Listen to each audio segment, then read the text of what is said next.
Welcome to our channel, ladies and gentlemen. A few years ago, in fact a year ago when William Ruto was campaigning, many experts looked at his policies, and one of the areas that they thought William Ruto was wanting was his foreign policy and foreign relations. Because during the Uhuru regime, when they were together, Uhuru Kenyatta used to travel far and wide, especially when they were looking for support to get a slot in the United Nations Security Council non-permanent membership. So Uhuru used to go there to woo the other countries to support them. William Ruto did not travel much because he was busy preparing for 2022 elections. So he knew that he had to be within to campaign here and there. Today, 1 year down the line, when you Google African presidents, one of the first people who will appear is William Samoei Ruto. And William Ruto had his eyes on the ball because the first thing he did was to get that doctorate degree. So even if you check one of the most learned presidents in Africa, you will see William Ruto appearing. Is one of the very presidents who will appear there. And so today his foreign policy, his foreign relations, his relations with the other countries has improved because William Ruto travels a lot, to an extent that people are asking, does he have time to sit down and work as a president and at least give Kenyans what he promised them? And this relationship has also been enhanced by the foreign powers that gave him his victory. Yesterday you saw that video where Joe Biden really showered William Ruto with praises, because when William Ruto took oath of office, he immediately decided that he wanted to talk about climate change, to talk about, in fact, he became one of the people one of the presidents that people were describing as the new Pan-Africanist, the new kid on the block, the new sheriff in town. And at some point, he even hoodwinked Africa that they never wanted to depend so much on the USA. Why am I giving all this elaborate preamble? His manner of leadership and his foreign relationship has really hoodwinked many leaders, that when you look at Kenya, you may think that this is a paradise. Just the other day when they were in the US, William Ruto got an opportunity to chair intergovernmental African presidents, because they really respect William Ruto, courtesy of his manner to articulate issues, his cunning way of doing things, and the way the foreign leaders accept him. Now, this has gone to an extent that other African nations are falling into his trap. And one of the areas that they are really falling is the area of corruption. Many African nations would want to come to Kenya for benchmarking, to look at how we fight corruption. And when I talk of corruption and I talk of the Kenya Kwanza regime, they're like brothers and sisters. Many people still joke that when William Ruto was campaigning, he never campaigned on a platform of zero tolerance to corruption. His was to build the economy. In fact, one of the bloggers was telling us that stop bothering William Ruto with the corruption things, because he never talked about it. And so I find it laughable that some nations have fallen into his trap and his con game, and they're coming for benchmarking. Now, just yesterday, it was reported here that Namibia was in town, that Namibian Anti-Corruption Commission was in town for benchmarking. And let us try and understand what benchmarking is, because I know you understand, but there are those who might not understand. Because I want us to understand the purpose of benchmarking. We've seen our leaders going to Mombasa, others going to Seychelles, and they want to go there for the per diems, and they waste our money. But what exactly is the purpose of benchmarking? Benchmarking, I was trying to research exactly what is benchmarking, and there are keywords that I want us to understand. One, it is the description that I found there is that benchmarking is a process of measuring the performance of a company's products, services, or processes against those of another business.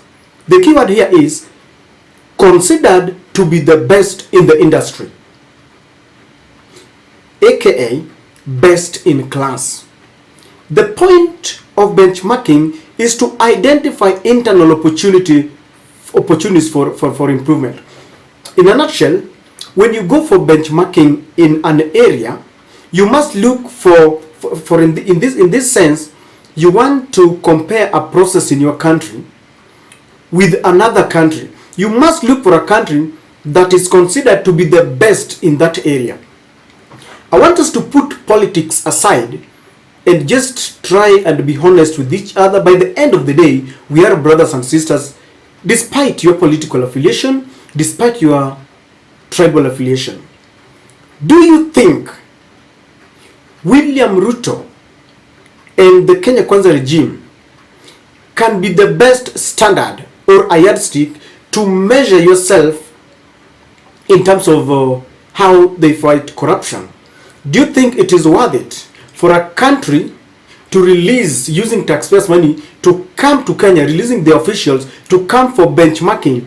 Because we realize that for benchmarking to be successful, you have to look for partners or people of a higher class, higher standards in the process that you want to improve.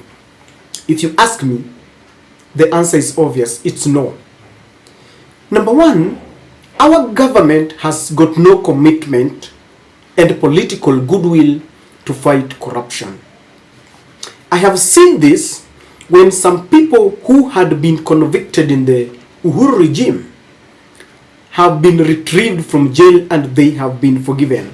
A good example is the former chairman of KEMRI, Mr. Davis Chirchir. And now he has been forgiven, especially those who are from Ruto's clan, Ruto's tribesmen, they have been forgiven. There are people like Humphrey Kariuki who had been charged for neglecting, for dodging paying their taxes. And at some point his liquor company was locked and it was under the seal of the KRA. When William Ruto got to office, he was forgiven. I'm saying this because in the Ruto government, there are people who still have questionable characters, but they were forgiven.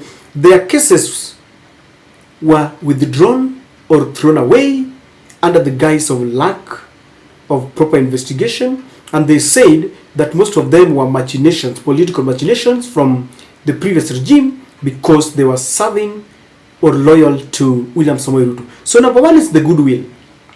You see, all these departments and institutions are supposed to be independent, but they work hand in hand with the political goodwill. So when you come to Kenya to try and benchmark on corruption, you are wrong because we don't have political goodwill. Number two, our institutions that are supposed to fight corruption, because fighting corruption is a combined effort. The anti-corruption group, the DPP, our courts, DCI, all of them are supposed to be independent institutions, but they are under the mercy of the executive. And we work under a state capture, one that has never been seen before. Anytime we have a disturbing matter, you will realize that the executive has got a hand. Whether it is the political parties, tribunal, whatever, you will find, for example, Uhuru is now fighting to get back his party, but he cannot because Madam Anne Derito is working under the masses and serving the executive. We are about to complete the case, the Okia Mutata case about the Finance Bill 2023, that case is a done deal because the judiciary is working for the executive, and that case will be thrown away. So I'm just saying that it is not good for Namibia to waste their money to come for benchmarking in Kenya, because the regime is not really committed to fighting corruption. If they're coming for theory, if they're coming to see our animals and our game reserves and game, then it is okay. But coming under the guise of comparing notes to on how to fight corruption, I can assure you that this is unacceptable, and it's a waste of taxpayers' money, because they were saying there that they are looking at the Anti-Corruption Commission in Kenya was telling them the structures that they have, the strategies that they use to corner those who are corrupt, their experience. And one thing that I like that they are also sharing their success story. Do we have a success story when it comes to fighting corruption? I don't think so. Ladies and gentlemen, this is why I'm saying that other African nations have fallen into Ruto's trap because of his international, clout. They really feel that this is the man. What is your thought about this? Share with me on the comment section.